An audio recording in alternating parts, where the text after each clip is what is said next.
اب بڑھتے ہیں بین الاقوامی خبروں کی طرف۔ سب سے پہلے بات کرتے ہیں لبنان کی۔ جنگ بندی معاہدے کے باوجود بھی یہودی فوج کی طرف سے جنوبی لبنان کے مختلف علاقوں پر گزشتہ رات بمباری کی گئی ہے۔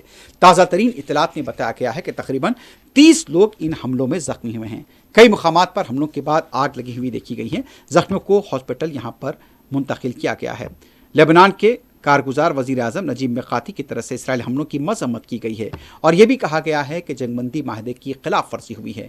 دیکھ سکتے ہیں کہ جو فوٹیجز سامنے آئے ہیں، جو ویڈیوز سامنے آئے ہیں، وہاں پر یہودی فوج کے حملوں کے بعد افراتفری دیکھی گئی، چیخ و پکار کی آوازیں، پھر وہاں پر زخمیوں کو گاڑیوں کے ذریعے ہاسپٹل منتقل کیا گیا۔ کئی مقامات پر حملے ہوئے ہیں جس کے بعد آگ لگی ہوئی دیکھی گئی ہے۔